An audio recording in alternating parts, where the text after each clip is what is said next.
Well, welcome to First Move. I'm Julia Chatterley in New York. And for many around the world, summer is just around the corner. For US consumers, the heat is already on.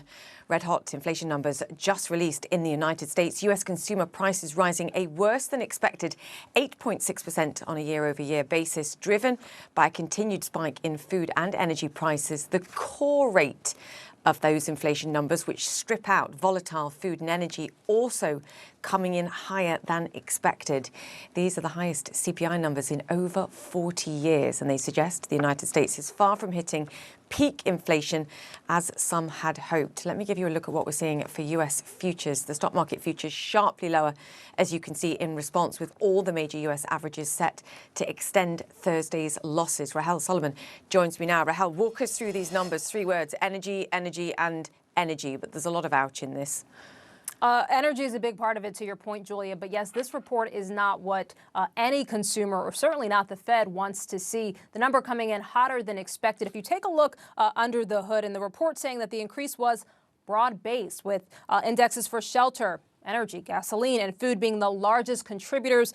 Take a look at the price difference in food. Those prices went up 1.2%. Inflation went up 1.2% compared to the prior month. Energy, 3.9%, and airfares, 12.6%, Julia. So what's happening here? If you think about the top line, food and energy, of course, being hit very hard by the war in Ukraine and its impact on commodity markets. But if you look under in terms of core inflation, well, a lot of that was the supply and demand imbalances of the pandemic. And there was some hope that even in the midst of this war, Julia, that with supply chains starting to improve and perhaps demand cooling, that maybe we would see some slowing in inflation, but it doesn't appear to be so, at least not yet. No, and it's going to be a driver of behaviour, of consumer sentiment, and therefore broader markets as well, which is the reaction, I think, that we've seen in stock markets. And that ties to the actions that the Fed has to take now in order to try and bring that inflation rate down. We were already expecting 2 0.5 percentage point hikes over the next 2 months. The big question was, what do they have to do, if anything, in September? And when you look at these numbers, it seems probably have to do more rather than less. Yeah, exactly right. So the expectation was maybe 0.25 in September, in that September meeting. This perhaps leading some to believe that we're going to see another 0.5 point in September. So 3 half-point raises. Look, this report lending some support to the idea that the Fed will have to do more, that it will have to be more aggressive to try to rein in inflation. I think there are 2 camps here. There are those who believe that once the Fed puts its foot on the brake, it has to keep going until inflation starts to cool. There are others, however, that I've spoken to, like David Kelly of JP Morgan, who say, look, he's more concerned that the Fed will overshoot, right? That it will do too much and really tip us into a recession. So as we have talked about a lot, Julia, it is a very delicate balancing act, made even more delicate and tricky after today's report. Yes, Rahel Solomon, great to have you with us, and thank you for the analysis there. Challenges ahead for everyone. To Ukraine now, where the battle for eastern city of Severodonetsk continues. Officials say Ukrainian armed forces control just 1/3 now of the city. British intelligence, meanwhile, says Russia is struggling to provide basic services in occupied territories, including access to drinking water. Sama Abdelaziz joins us now. Sama, as we've been discussing on a daily basis, the battle for Severodonetsk continues. The challenge, of course, for Russia, it seems, when they take these places, they then can't provide basic resources because so much damage has been done. And explain where you are, because I think that's the perfect illustration. That's true, Julia, and we're really seeing a tale of 2 Ukraines. At least that's what I'm witnessing here in Kyiv.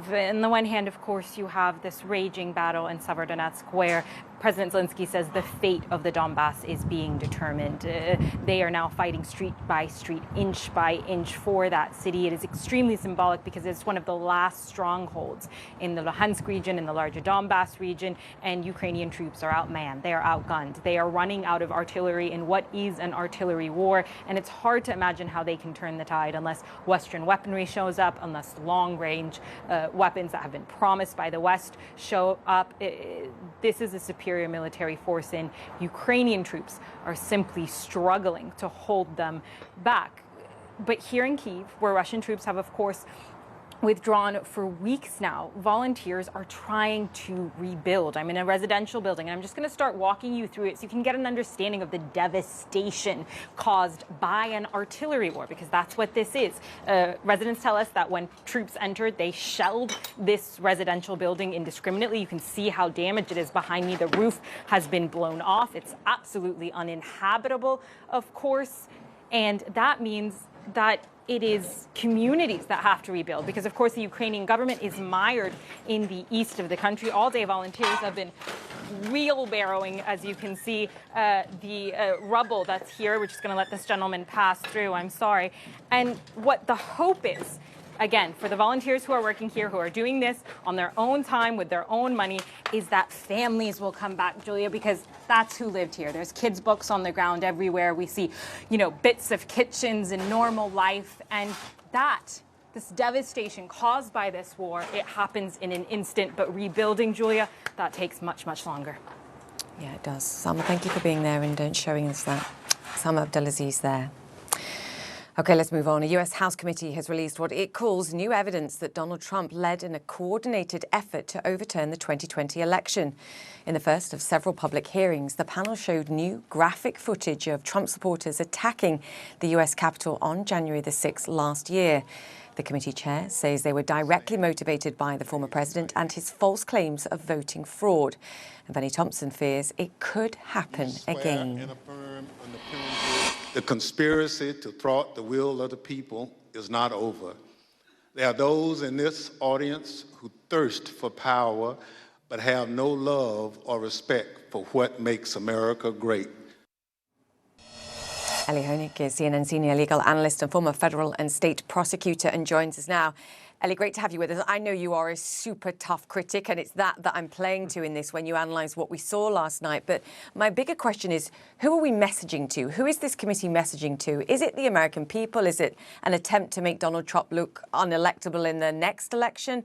Or is it to those that could actually take action, like the Department of Justice, for example?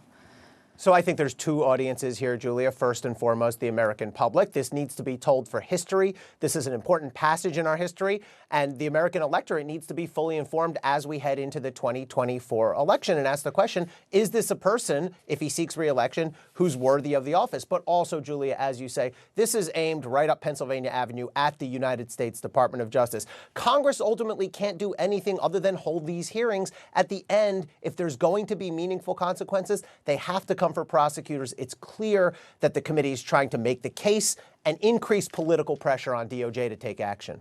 I mean, you said it's a matter of record for the American public too, but do you think it can, the number of days that we're about to see in the presentation that we get, can change heart and minds in terms of perceptions, particularly those that staunch Donald Trump supporters, for example? Without question, there's a healthy portion of the population that's fully entrenched on either side. I still do think there's a middle. I still do think people here in the United States care about the facts and are making judgments, most importantly about if Donald Trump does run again, and it seems increasingly likely that he will, is this a person whose actions make him deserving of the highest office in the land? So I do think the facts matter, and I do think there still are people who want to give this an objective look and know all the facts and reach their own judgments. And what are we looking for ultimately next week for that deciding factor? Yeah, the big question to me is, what did Donald Trump know about the election? I think they made a good case last night that he knew he had lost, and hence this was a fraud. But the biggest remaining question, Julia, is those 187 minutes from 1:10 p.m. when the Capitol was breached till 4:17 p.m. when Donald Trump issued a video statement saying, go home. We still don't know much about what Donald Trump was doing. We know he wasn't doing a lot, but what was he doing inside the White House that day? What was his reaction? And I think we're going to get into that. Liz Cheney said last night we will hear more about that in the upcoming hearings. I think that's going to be really telling. Monday morning, 9 a.m. Eastern. Ellie, great to have you on the show. Thanks, you. Julie. All right, straight ahead, we're all in a stew over inflation. The CEO of Grocer, Stu Leonard's on what he's doing to keep prices down. And from the checkout to the catwalk, the CEO of Rent a Runway explains why runaway inflation doesn't mean compromising on style and choice. It's all coming up. Stay with us.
Welcome back to First Move, and returning now to today's critical US monthly inflation report. And CNN has just learned that President Biden will address inflation concerns and supply chain issues during his visit to the port of Los Angeles today.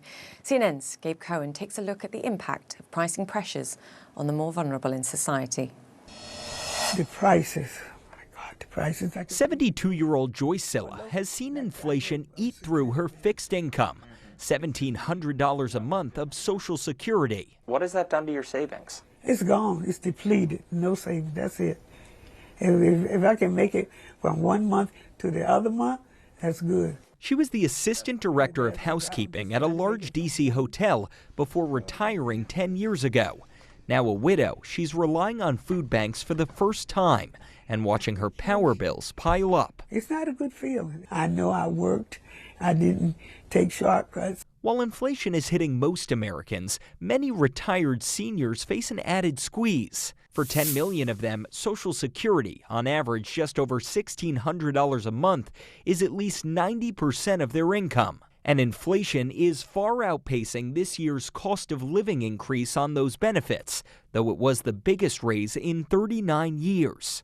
It's not just food and gas prices. Healthcare costs are rising, and many retirement accounts have taken a hit.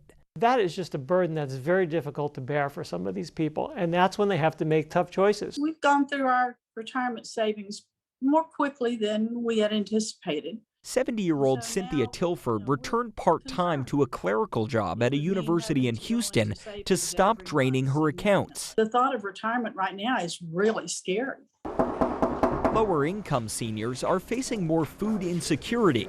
Meals on Wheels has struggled to keep up with high demand. It's not good. 73-year-old Bill Teixeira, a retired phone technician, is skipping 3 meals a week to save on food. It wouldn't last the whole month if I didn't. He says Social Security pays him $1,400 a month, and his rent in Sacramento just rose to $1,240. I could be on the street if it goes up too much higher. You're worried you could end up homeless. It keeps me awake sometimes. Seniors are becoming homeless at a faster rate than any other age group, and skyrocketing rent costs could make it worse. It's a bit of a crisis. At Culpeper Garden, a nonprofit affordable senior living community in Virginia, the wait list is growing. It's doubled, almost tripled within the past 8 months, I'd say. Have you ever seen this many seniors applying for affordable housing? We have not. We have not. Hundreds of these communities nationwide are seeing the same surging demand. And we think it's because of the inflation surges and rent surges. Seniors can expect a near record Social Security increase next year to combat this inflation. And for now, they can go to benefitscheckup.org to see what help is out there. We find that your average older adult's often leaving $7,000 worth of assistance on the table. Assistance programs have kept Joyce Silla afloat this year. She fears one more price hike could break the bank. So it's kind of hard what you do, what you have to do. We're focusing on America, of course, today, but it's a global story. China's economy also facing pricing pressures too. At the moment, they're showing signs of a revival. Imports and exports jumped in May after slumping during the April lockdowns. Tech stocks gained after reports suggested an easing of the tech sector crackdown too. Selena Wang joins us on this story. Selena, great to have you on the show today. It was in many ways a self-inflicted slowdown, the crackdown on some of these big growth names, trying to restrain some of the lending in the real estate sector, zero COVID policy. Have they turned a corner, or is it too early to say? Yeah, Julia, that's exactly right. I mean, the economy is still in pain, but a lot of that pain is, in fact, self-inflicted, as you say. But we are starting to see this zero COVID policy. We are starting to see the worst of that Omicron outbreak starting to ease off in Shanghai, the city, after a 2-month hard, brutal lockdown, finally reopening. So the port of Shanghai, this is the world's busiest port, that is finally reopening. So that is really boosting the trade data, with exports in May jumping nearly 17% from a year before. Compare that to in April, when it grew less than 4%.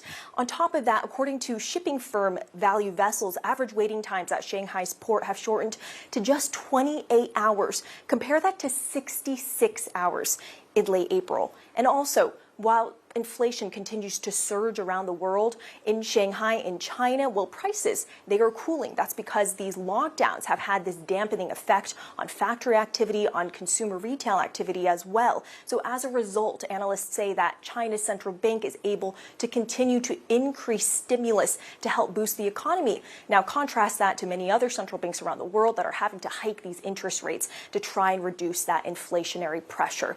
Now, also, the economy, however, in China, it is still being held hostage to these lockdowns. So investors, they cannot completely repair their confidence. Over in Shanghai, there are many more communities that are continuing to go under lockdown. Here in Beijing, we are seeing the largest district have its large entertainment venues now going back into shutdown just days after they were finally allowed to reopen. So this relief, it could just be temporary, Julia.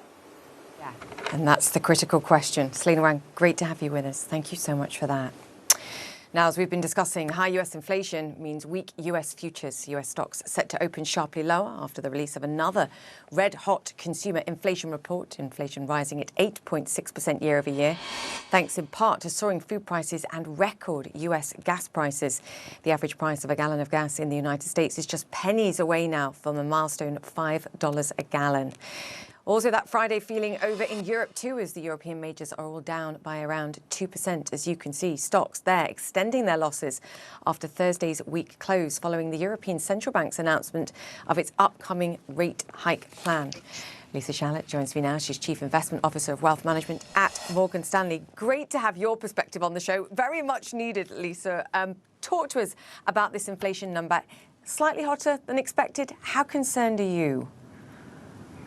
Well, look, this is definitely a concerning number. I think that, the market certainly since May 20th, when we kind of hit a bottom and have been trying to rally off of it, I have been assuming that inflation in the U.S. was peaking, especially on the back of potentially, building inventories and in general merchandise and at retail. And I think one of the big surprises in this report is that goods inflation, which a lot of folks thought was really going to roll over hard, did not. And, you put that together with some of the other components that feed into the headline, and this 8.6% number is not something, that the Fed is going to like. They're going to have to stay quite hawkish. And they're really going to have to, probably execute on what their telegraphed plan has been thus far, which the market interprets as 50 basis points in June, 50 basis points in July, and potentially, more in September at the same time that they're going to, ramp up the balance sheet reduction. So this is not good news. For the bond market, yields are probably moving higher here, which means lower price earnings ratios and big headwinds for stocks. The shift is going to be dramatic, as you point out. We've gone from this easy monetary period, and now I think both investors and consumers have been grappling with a situation that's been quite plentiful in terms of cash availability, in terms of liquidity in the system, and now it's going to be sucked away. And we've all been trying to understand what the impact of that's going to be. I think perhaps the message, and you're saying it in this report, is that even if we see a slowdown and consumers do start to show that they're feeling it more materially, the Fed still has no choice, that the solution to the problem of high prices here is more pain. Absolutely. I mean, look, we got so far, quote unquote, behind the curve. Investors need to remember that typically, the Fed funds rate is above your core inflation rate. And we, have gotten ourselves into a scenario where, when we had a zero Fed funds rate at the beginning of the year and our core inflation rate was, teetering on 6%, I mean, that's a 600 basis point gap to make up. And so, we know that the Fed funds futures are discounting a very aggressive path here. That's already been priced. But look, the risk is that even with those hikes, we don't make a dent. And certainly the Fed has done 75 basis points so far. And the message is it hasn't made a dent. And just for my audience who might not understand basis points, when we're talking about 600 basis points, we're talking about 6 percentage points. 6%. Just to be clear, yeah. Lisa, how high is that risk? As you say, that the Fed is doing what it can, it's doing what it feels it comfortably can without causing too much pain in a very short space of time and actually doesn't make a dent. How high is that risk? So look, I think that in all likelihood, the Fed has had to acknowledge that they've made some mistakes, that they were late. Obviously, no one can fault them for not understanding or forecasting the dynamics that have emanated from, the Russia-Ukraine war and that's impact on energy, gas prices, food prices. But I think where we can fault them are some of the other structural disruptions, most specifically in the labor market. And so, I do think that the Fed is going to have to fall on their sword a little bit. Their credibility is on the line, and that means they may have to quote unquote overdo it.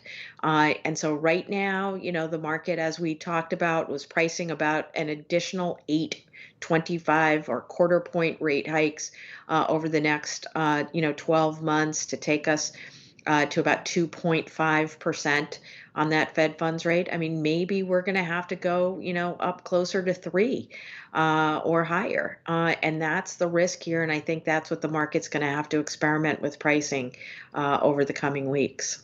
It's interesting, Lisa, because coming into this, you were, of all the analysts that I read, you were sort of one of the most calm and quietly, I think, confident that the consumer can manage this, that the Fed can manage this, that we also were exactly, and I completely agree with you on this, that we were coming off a strong V-shaped recovery, and we have to put that into perspective too in terms of the timing of this, as crazy as this period has been. Does looking at this report today, and admittedly it's just one data point, sort of change your mind a little bit on that, and that actually the stakes and the risks are higher here, and the recession risk, simply because the Fed has a battle to get this under control, is perhaps higher now too? It does. Look, I think we, really, had focused on some of the constructive messages that were coming out of the inventory data that we were seeing. Certainly some of the news from the retailers, that they felt that supply chain problems had cleared, that maybe they had excess inventory, and that perhaps they were even beginning to prepare for some discounting. And we were really counting on goods prices, which have been a key driver of this inflation problem, coming down. And so the big shocker to me in this report is that goods prices did not roll over. And so you say to yourself, well, goodness, if those, pullbacks in general merchandise categories and some of the pressures we've seen in semiconductors and some of the pressures we've seen in autos aren't taking the edge off, wow, what is this going to take? And so this is a concerning report, and I do think that the market, unfortunately, is reacting rationally to that. And we're certainly going to be going back and looking at our numbers and saying, look, is the consumer really hurting more than we originally thought? Yeah. Some great points, Lisa. Fantastic to get your wisdom and insight on this. Thank you. Lisa Charlotte there, the Wealth Management Chief Investment Officer at Morgan Stanley. Thank you. Thank you. Okay, up next, saving at the checkout. Stu Lennon, CEO, on keeping your food shop costs down. The question is how? That's next.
Welcome back. A Ukrainian agricultural official is warning that next year's grain harvest could be cut nearly in half because of the war.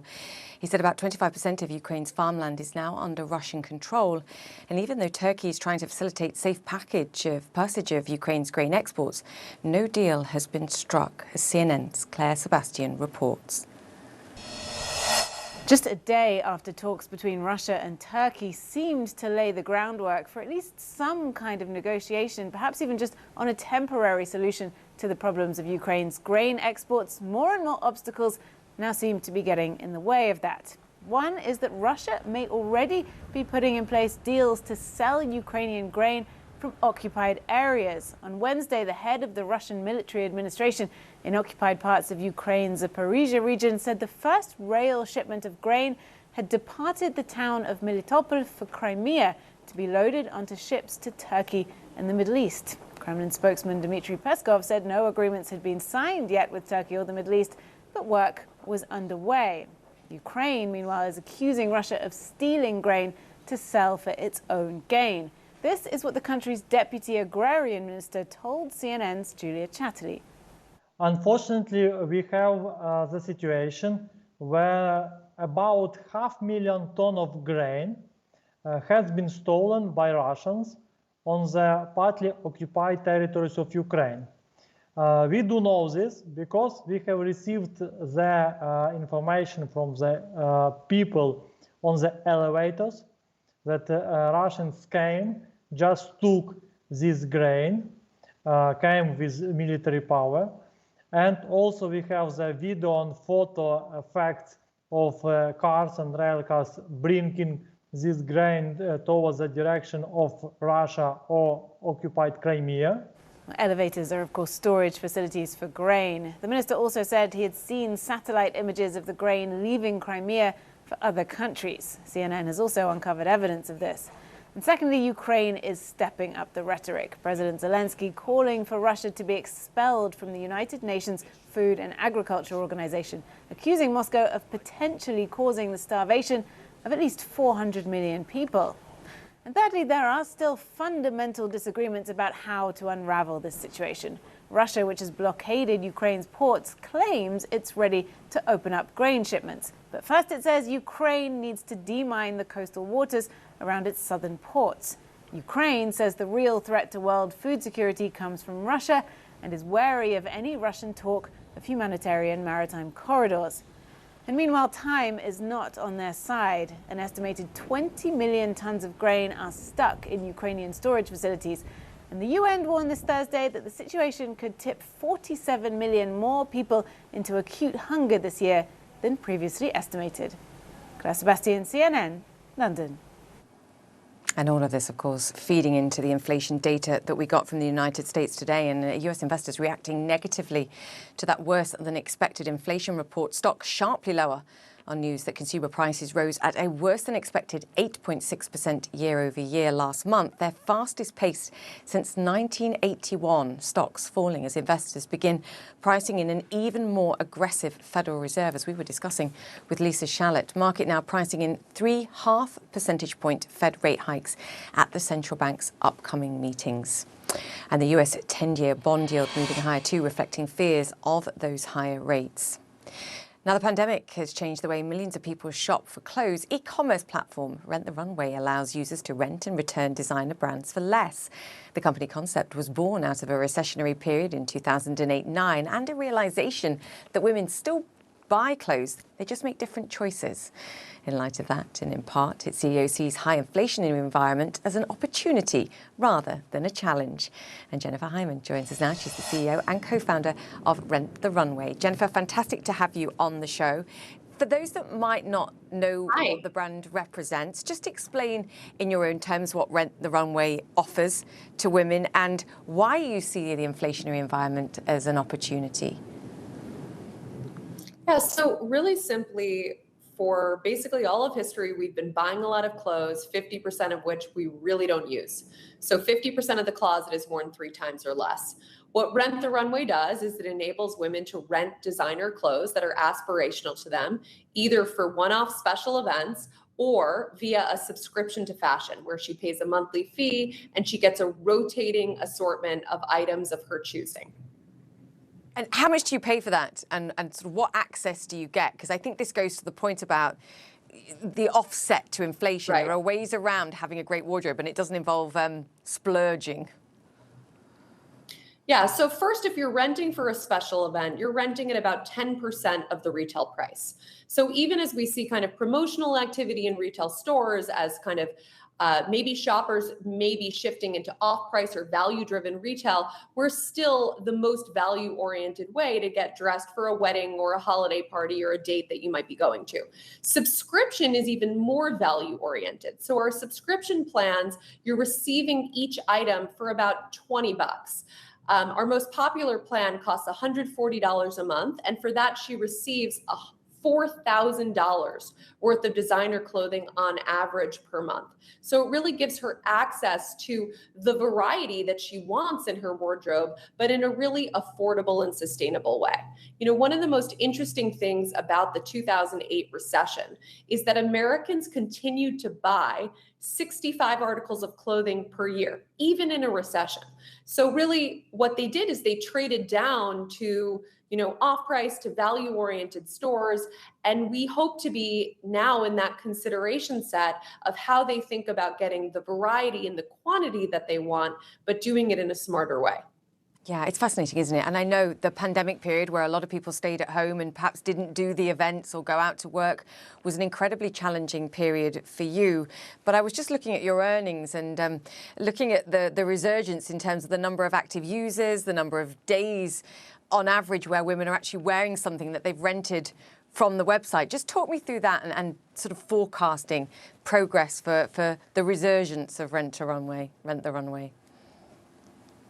Yeah, so we're really proud of our strong Q1 performance. We exceeded Q1 guidance against all key metrics, both on the top line and the bottom line. And I think that it really shows that we're an experience-driven product. So our business accelerates when customers travel, when they eat out at restaurants, when they attend events, when they head back into an office, and when they generally go out, which is why our business suffered so much when people were sheltering at home during COVID.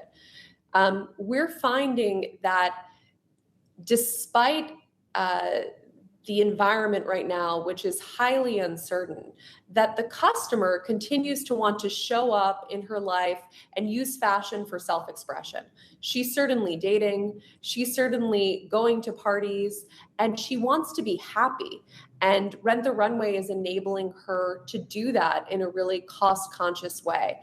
So we're feeling really good about both our Q1 results, but we gave a positive outlook for Q2, and finding that this kind of reemergence into the world has certainly been great for our business. Yeah, I was going to say it ties to what we're seeing in the travel industry as well. It's like, come what may, people want to get back out there and live life. And that's certainly, I think, reflected in what you're talking about here. Very quickly, I want to ask you about something that I think, just from reading about the companies, perhaps misunderstood, and that's where the inventory of clothes comes from and the relationship that you have with the designer brands that provide it, what you pay, or perhaps more specifically, what you don't pay up front to get these products. And then the fact that it sort of knocks out some of the seasonality that we see, this is in fashion this month or in this season, and then it's gone. The beauty, I think, that I certainly hear from my friends and people that I know that use this is, new to me is a concept here, even if it's been used many times on the website. This is important, I think, an important part of the business and the premise of the business. Thank you for bringing that up. I think the most important part of our business is how we monetize inventory over time. So there's this myth that exists in fashion that things go out of style really quickly. And what we find over the past 12 years is that what our customer cares about is wearing a new outfit every time she comes to Rent the Runway. But that new outfit doesn't have to necessarily be something that walked the runway yesterday. So we really utilize personalization to ensure that her storefront is new and fresh to her every single time she comes. But we find that we're able to actually monetize this style over many years. And it's our job to restore it to perfect condition every time and ensure that it is of the highest quality, even 2, 3, 4 years later.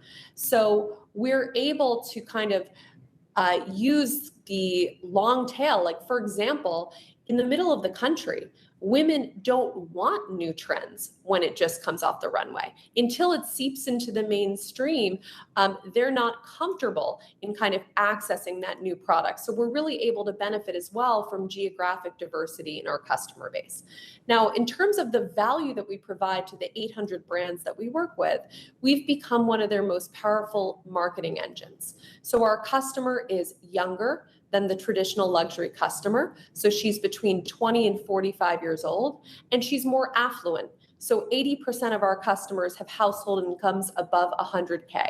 And when she comes to Rent the Runway, she is trying new brands because she has the freedom to experiment without having to own it. And that brand discovery is critically important for brands in a time when retail stores are closing and the cost of marketing is really skyrocketing. So we've become this extremely important marketing channel. And as a result, we get a significant portion of our inventory from brands on consignment, meaning we don't pay for it up front, and we revenue share with our designer partners as that inventory is utilized over time. Critical for managing costs. Jennifer, I'm getting shouted at for taking too much time, but it would be remiss of me not to discuss very briefly the IPO. You IPO'd at $17.25. It's now $3.53, and we've had the pandemic, as we've mentioned, in the interim, and some questions and challenges. What's the message to investors today that have perhaps been through that pain with you, have stuck with you, maybe have walked away and said, hey, this is not the right time now to be an investor? What's the message to them about the return? I think the message is that we're going to keep on performing. We're driving this business to free cash flow profitability. We feel really good about getting to profitability with the cash that we have on hand, and we're going to build a track record over time. I think that in this market environment, it makes sense that people are more skeptical of unprofitable companies like Rent the Runway. That being said, we're going to show in our performance quarter over quarter that we're growing, we're providing an incredible customer experience, and we're driving the business to profitability. Jennifer, great to chat to you. Let's chat again soon, please, and track progress. Yeah. Jennifer Hyman there, CEO and co-founder of Rent the Runway. Thank you for your time. More First Move after this.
Welcome back to First Move. As consumers feel the pinch of inflation, CEOs under increasing pressure to explain why the weekly shop is costing so much more.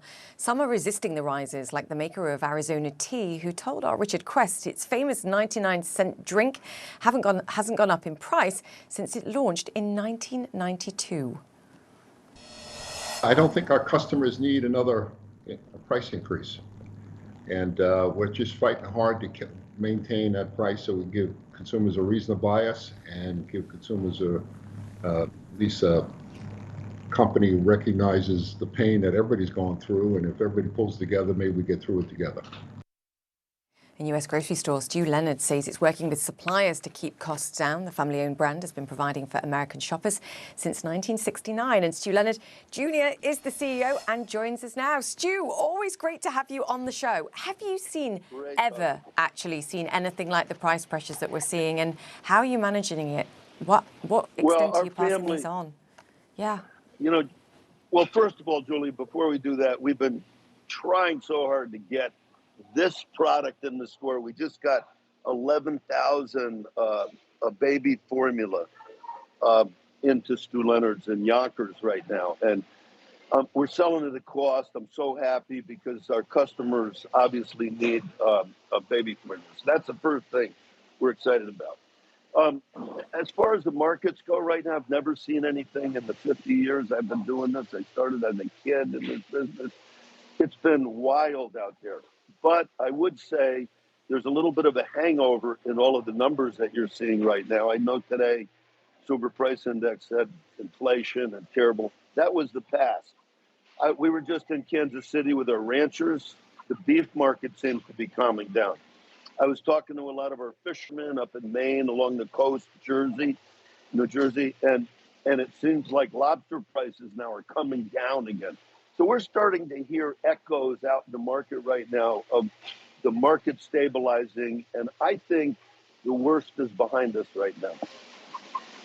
Is that just from those conversations that you were having with the ranchers, just to go back to the farms, which obviously is something that you're very famous for, just understanding not just about how the supply chain's working, but right back to the farm to get a sense of that? Because there's price pressures all along the chain. Well, I know it, and we're sort of on the store floor kind of people. So all these statistics people are writing and reading about, and I know there's great people out there, but I get a lot of our customers asking me what's happening on the store floor. And I can tell you right now, the store floor basically is talking to our suppliers and everything every day. They've seen fuel prices go up for their tractors, their boats. You know, transportation costs have been skyrocketing, as everybody knows, but it seems like things are settling down. Just, I can't give you like numbers, statistics, or anything, but I can tell you what we're hearing here on the floor at Stu Leonard's. How much of the price increases that you're talking about here are you passing on to consumers, and how much are you wearing yourself? Because clearly that's a cost to you too, but for some families it's, you know, it makes the difference between meals, size of meals. Yeah, I know it. And we've had customers for years and years, and we know a lot of them coming through the store. It's a tough time right now. And what we've done with our suppliers, we're trying to split it 50-50.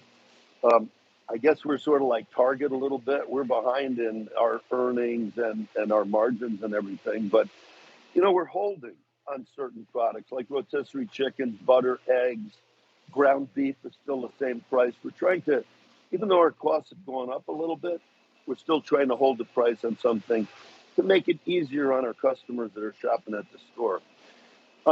You know, Julia, the problem I have, my 92-year-old dad came in the store and he goes, "Put more pepperoni on the pepperoni pizza." You know, so we're not cutting back as far as making packages smaller or putting less ingredients into something. We're trying to give customers what they always wanted.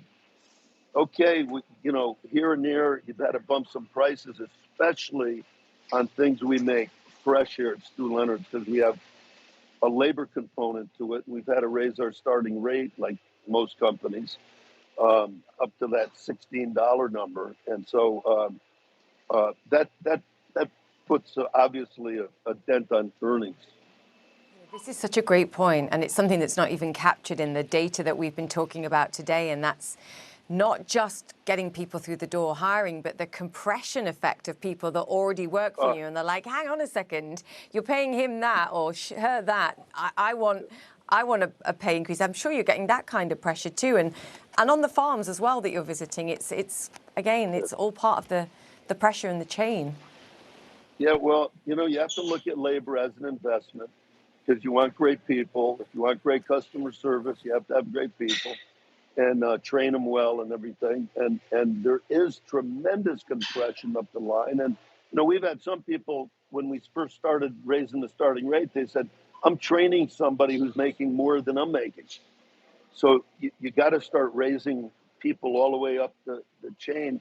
And the other thing, I can't roll that back in a year. I can't go to somebody and say, hey, we're going to now trim your hourly pay $1. Those are baked in prices that are going to be around for the future. Yeah, as you said, labor is an investment, but it's a combination of a lot of things that make it pretty challenging at this time. You have a great sense, given your experience, and obviously people still have to eat no matter what the economic environment's like and the recessionary behavior, but you understand what people do and the choices that they make when they start to really feel the pinch. Does this feel recessionary to you, even if we're not talking about it yet for the consumer? Because a lot of people are saying, hey, the consumer's incredibly resilient. Is that what you feel? Well, I think people, the first part of this is they're going to trim back and look at the amount they spend on food. I heard the clothing person earlier. It's almost like buy what you need and not what you want. Right. The other thing you can do is we notice a lot more people gravitating to our specials. And I would recommend everybody watching, look for any food store specials. They usually have them. We were just up in Kansas, as I said, with our ranchers. We got a great deal on New York strip steaks and porterhouse steaks. I would stock up on those. You can freeze them. The other thing is these apps that everybody has. I went in and got a Starbucks this morning, you know, and I used my app, and I get all these points, and I get a special on a coffee coming up. So every store has them, including Stu Leonard's, and also look for the private label in the store rather than national brands. Many times they're made by the same manufacturer. And they're the same quality. Yeah, the price can be lower. Two things, Stu, I have to let you go. The first one is great work on the baby food, the formula. You can hold that up again just to remind our viewers that you have some. Great work on that. Yeah, you see, I do help you. And the second thing is say hi to your father for me, please, and give him his pepperoni. He deserves it. And my mom, my mom's turning 90. My mom's turning 90 on Monday, too. So wow, happy birthday to your mother. Thank you. I'll pass that along. Thank you very much. Big Julie. hug. Stu Leonard Jr. there, the CEO and president of Stu Leonard's. And happy birthday to your mom again. More First Move after the break.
Breaking news just into CNN, the US announcing that it's ending its requirement for inbound travellers to test negative for COVID-19. That, according to a senior administration official, the move will go into effect for US-bound air travellers at midnight on Sunday.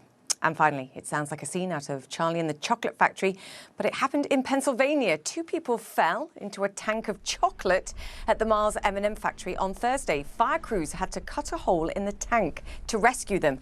They were taken to hospital. There's no word on the extent of their injuries, nor how they actually fell into the chocolate tank. We hope them well, and it sounds more like an intervention than a rescue to me. That's it for the show. Connect the World with Becky Anderson is up next. We'll see you next week.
President Trump summoned the mob, assembled the mob, and lit the flame of this attack.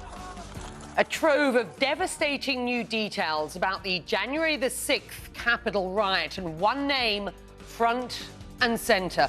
Plus,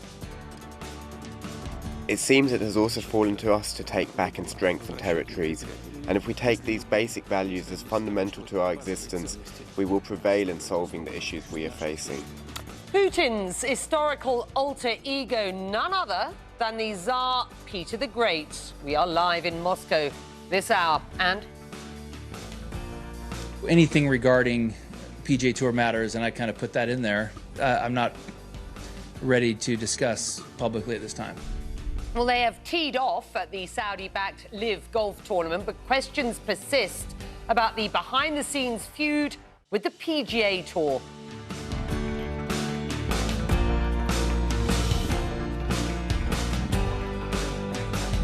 Well, it's 3 p.m. in London. I'm Becky Anderson. Hello and welcome to Connect the World. Well, he lit the flame for an insurrection. That damning assessment of Donald Trump's actions in January last year, coming in the opening US House hearing investigating the violent attack on the US Capitol. Republican Vice Chair Liz Cheney previewing what the committee alleges was a sophisticated 7-point plan that the former president and his acolytes concocted to overturn the 2020 election. Now, the hearing also featuring damaging statements from Trump's daughter, Ivanka, and his former attorney general, and a searing, never-before-seen video of the violence outside and then inside the Capitol building that day. The committee's chairman with the very urgent warning that what happened a year ago on January the 6th in the United States could happen again. Pamela Brown takes us through a remarkable, at times gut-wrenching 2 hours of history revisited. We just had protesters. T-circle, breach the line. We need backup. Chilling new aerial footage showing the moment protesters breached the Capitol grounds on January 6. This is now effectively a riot. The new video, part of the debut primetime hearing of the Select Committee investigating the January 6 Capitol attack. Donald Trump, the President of the United States, spurred a mob of domestic enemies of the Constitution to march down the Capitol and subvert American democracy. The focus immediately turning to the role of the former president in those crucial hours when a mob descended on the Capitol. President Trump summoned the mob, assembled the mob, and lit the flame of this attack. Committee Vice Chair Republican Representative Liz Cheney referencing then-President Trump's alleged 7-point plan to overturn the 2020 election, which a committee source said included possibly replacing the acting attorney general and instructing state officials to create false electors.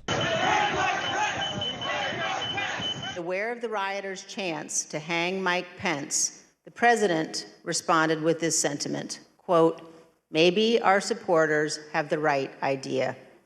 Mike Pence, quote, deserves it." Testimony also revealed that it was Pence who called Joint Chiefs of Staff Chairman General Mark Milley demanding that the National Guard defend the Capitol. Milley had further testified that the president's chief of staff called him to say that they needed to dispel the narrative that the president was not taking action. We need to establish the narrative that that the president is still in charge and that things are steady or stable or what's that thing. I immediately interpret that as politics, politics, politics. Red flag for me personally, no action, but I remember it distinctly. Previously recorded testimony from former Attorney General Bill Barr disputing the president's claims of election fraud was played. I made it clear I did not agree with the idea of saying the election was stolen and putting out this stuff, which I told the president was bullshit. That was enough to convince the president's daughter and former advisor, Ivanka Trump. I respect Attorney General Barr, so I accepted what he was saying. The committee says the president had been told by at least 4 close aides that he had lost re-election. Testimony played reveals that at least one individual associated with the campaign even told him he was likely to lose the election. At some point in the conversation, Matt Oskowski, who is the lead data person, was brought on. And I remember he delivered to the president in pretty blunt terms that he was going to lose. The committee placed a huge emphasis on the role of two extremist groups, the Proud Boys and the Oath Keepers. Both groups were visibly present at the Capitol on January 6 and were some of the first to break into the Capitol building. I am not allowed to say what's going to happen today because everyone's just going to have to watch for themselves. But it's going to happen. Never before seen security footage from inside Republican Minority Leader Kevin McCarthy's office shows the moment everyone fled the scene. A GOP source with direct knowledge says McCarthy's staff was scared that day, and Cheney stated that McCarthy was calling Trump's allies and family members to try to persuade the president to intervene. Now, McCarthy, along with several other GOP members of Congress, have refused to comply with requests to testify before the committee. He's patently embarrassing himself. If he were truly a leader within the House, he would want to get to the truth and the facts, which is where he started, but somewhere he went off the rails on that. The committee also claims that multiple Republican lawmakers, including Representative Scott Perry, were advocating for pardons in the final weeks of the administration. The committee also heard live testimony from documentarian Nick Quested and Capitol Police Officer Caroline Edwards, who were both on the ground. Many Capitol officers were in attendance, watching on as one of their own testified about the extensive injuries she sustained as one of the first officers on the scene. What I saw was just a war scene. I saw friends with blood all over their faces. I was slipping in people's blood. Well, that was Pamela Brown reporting. Jessica Schneider joining me now from Washington. This was day one. The organisers, the committee, had promised a sort of TV special, as it were. I mean, this was splashed across not just the television sets of those in America, but around the world on networks like our own. Tell us more about what the committee is planning for these upcoming hearings. And Becky, this is something that people around the world have been following ever since the first Trump days in 2017. So they're very invested in this, no doubt. And the committee has a lot more plans, and they've been laying this out in almost episodic form. They started yesterday with the broad themes here, that Trump knew his election fraud claims were false, that he was the one who encouraged these violent plans to take shape. And in the coming hearings, the committee has teased that they'll unveil even more evidence showing how Trump did nothing to stop the violence. In fact, Vice Chair Liz Cheney, she teased last night that they'll detail how Trump, quote, lit the fuse for that riot with his continued lies of a stolen election. And they've also started laying the groundwork for how Trump officials, top Trump officials, repeatedly told the former president that there was no evidence of widespread election fraud. We heard it from the former Attorney General Bill Barr, and even the president's daughter Ivanka said that she believed what her father was being told. So a lot of focus there on the fact that Trump knew that his election fraud lies were false, and they'll expand on that in the coming hearings here. The committee also focused on the extremist groups that stormed the Capitol first, the Oath Keepers and the Proud Boys, and they'll likely look to answer that question. How planned was this attack, given that the Proud Boys and Oath Keepers started moving to the Capitol well before President Trump's speech was even over? And the big question here, Becky, how is Trump linked to these extremists? All of this laying the groundwork possibly for a referral to the Justice Department. The committee has repeatedly said that they believe that there was criminal action here, criminal action even by the former president. So the question will be, how much evidence will they lay out? And Becky, will the Department of Justice ultimately act by possibly prosecuting Trump or maybe even some of the officials around him that day? Yeah, Becky? Fascinating. All right, well, this continues Monday. Thank you. Well, the Select Committee planning 6 more hearings throughout this month to lay out their case that Trump was to blame for the Capitol riots. The next, as I say, is Monday. Another primetime hearing scheduled for Thursday, June the 23rd as well.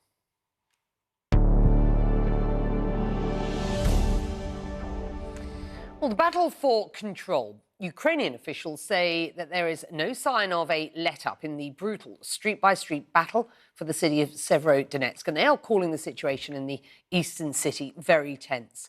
In the north, around Kharkiv, Ukraine's second biggest city, officials say 5 people have been killed and 14 have been injured as Russian forces shell civilian buildings there. Ukrainian President Vladimir Zelensky offering this assessment of what is happening on the ground.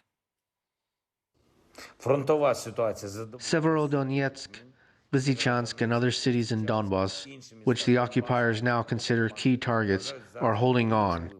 We have a certain positive in the Zaporizhia region, where we managed to thwart the plans of the occupiers. We are gradually moving forward in the Kharkiv region, liberating our land. We are keeping defense in the Mykolaiv direction. As Ukraine tries to hold on to those key frontline cities, the Kremlin is struggling to provide basic public services in the occupied territories. That is according to the British intelligence, which also says that Mariupol runs the risk of a cholera outbreak. But at the same time, fears are growing for 3 foreign fighters in Donetsk who've been sentenced to death. The UN says it is concerned. Accordingly, pro-Russian, self-proclaimed Donetsk People's Republic has sentenced Moroccan citizen Ibrahim Sadoun and British citizens Aidan Aslin and Sean Pinner to be executed by firing squad. They are being accused of being mercenaries for Ukraine.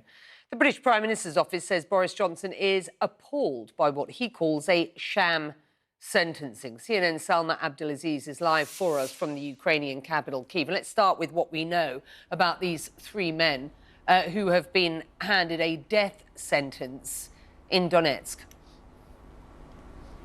Yes, highly concerning news, of course, for all of the campaigners involved in them, and particularly their families. These 3 men were foreign fighters with the Ukrainian military. They were fighting in Mariupol alongside Ukrainian troops when they were detained in mid-April. Sorry, forgive me, Becky, by the DPR, the Donetsk People's Republic, a separatist group that is only recognized by Russia. That means this court is only recognized by Russia. It is not recognized by the international community. You heard those comments there from Prime Minister Boris Johnson calling it a sham. And rights groups will tell you the same. They will tell you that the DPR has an appalling human rights record, that these courts do not stand up in the international community, and that these confessions, these so-called confessions or guilty pleas that these men made were made under duress. Now, they have 1 month to appeal that verdict. Their lawyers say that's exactly what they're going to do, but it shows the larger concern here because there are an estimated hundreds of prisoners of war that are being held right now by Russian-backed forces or Russian forces. Ukrainian officials, of course, scrambling to try to extract them, to try to make deals to bring these men back, but a lot of fears and concerns about their fate and their future, Becky. We are holding on, says the Ukrainian president, but he continues to appeal for more heavy weaponry to fight the Russians in the east. Just to explain what we know this hour about the battle situation around Severodonetsk, which over the past couple of days you have explained very succinctly is so important in this overarching war. Yes, and we heard from President Zelensky that the fate of the Donbass lies in Severodonetsk. And that fate, Becky, for Ukraine simply does not look good at this time. They're trying to hold on to about 1/3 of the city, and these numbers change by the hour. They're fighting inch by inch. They are outmanned. They are outgunned. This is an artillery war, and Ukrainian forces say they are running out of artillery. Look, the only saving grace that could happen here is a competing timeline. Can Ukrainian forces rather get the support they need, that is weapons, and particularly long-range weapons from the West, faster than Russia can continue to make this inch-by-inch artillery advance? Without that help, it is unlikely that Severodonetsk will continue to be under Ukrainian control. Of course, that would be a major victory. I want to point to some comments we heard directly from President Putin yesterday, where he likened himself to Peter the Great. And I think this is very revealing, Becky, because it shows a sort of imperial intent on the part of President Putin, this old-fashioned land grab, this disregard for sovereignty, and that's what we're seeing on the ground. Yeah, absolutely. And I'm going to get to Moscow for more on that now. Thank you. Well, Russian President Vladimir Putin is justifying Russia's actions in Ukraine by invoking the exploits of Peter the Great, specifically the Russian monarch's 18th century war with Sweden. On Thursday, Putin argued Peter the Great was not conquering, just taking back what rightfully belonged to Russia. Why did he go there? He went there to take it back and strengthen it. That's what he was doing. Well, it seems it has also fallen to us to take back and strengthen territories. And if we take these basic values as fundamental to our existence, we will prevail in solving the issues we are facing. Well, CNN's Fred Pleitgen is in Moscow. Fred, this is a shift in rhetoric from President Putin, correct? Mm-hmm. Very much so. It's a shift in rhetoric from President Putin, and also seems to be a big shift as far as Russia's stated goals of their war in Ukraine, which obviously they still call a special military operation. Essentially what the Russians said at the beginning of this war is they said that they wanted to disarm, as they put it, the Ukrainian government, that they wanted Ukraine to be neutral, and that they did not specifically, as they put it, want to occupy Ukraine. Now what we're hearing from President Putin seems to be very different, especially in that last sentence that you just heard in that soundbite from the Russian president as he was visiting St. Petersburg yesterday, where he said that he felt it felt to his lot, as he put it, to continue those policies of, as he put it, returning and reinforcing. So essentially what the Russian president is saying is that he believes that Ukraine, or large parts of Ukraine, are essentially Russian territory, that he is taking it back, and that he will then want to reinforce it. That certainly seems to be the indication. He also seems to liken that, or seems to indicate that that is a fundamental policy now of the Russian Federation, and that is what they are trying to do there in Ukraine at this point in time. There were certain other things in that statement that certainly internationally caused a pretty big stir, because he then also made sort of a side remark to a Western region, as he put it, which today is on the territory of Estonia, which of course is a NATO member. So there are some in the international community who are asking whether or not it could stop at Ukraine. And certainly the Ukrainians blasted Vladimir Putin's statement, saying that it showed that the Russians wanted to seize that territory all along, and that it would not stop at the boundaries of Ukraine if in fact the Russians are successful in Ukraine. So certainly did cause a big international stir. And one of the other things that's also happening as well, Becky, which I think is quite important, is that a member of the Duma, of the Russian parliament, in a party that's close to Vladimir Putin, also put in a motion to essentially unrecognize the independence of Lithuania, which of course was a Soviet socialist republic during the Soviet Union, and then the Soviets recognized its independence, and now there is a motion to set that back as well, Becky. Fascinating times. Thank you, sir. Just want to bring up the Dow Jones Industrial Average for you. This is important. The market in its first hour also down nearly, or just shy of 2.5%. Look, the May Consumer Price Index report is out. That's the inflation report, of course. It came out at its highest level since 1981, 40 years, higher than expected. It has spooked these markets. Clearly, investors believing that the Fed will have very little choice but to increase interest rates. Interest rates, never a great move as far as stock investors are concerned. And you can see, you know, this market, along with the Nasdaq and the S&P 500 off today, some real concerns in the market now as to exactly what is going on, not just with this US economy, but with the global economy. Many experts now concerned about the risk of a recession, the risk of stagflation, and these markets responding in kind today. Right, play underway at the Live Golf Tournament, but the big news happening off the course. Players rebelling against the PGA Tour have been suspended. More on that after this.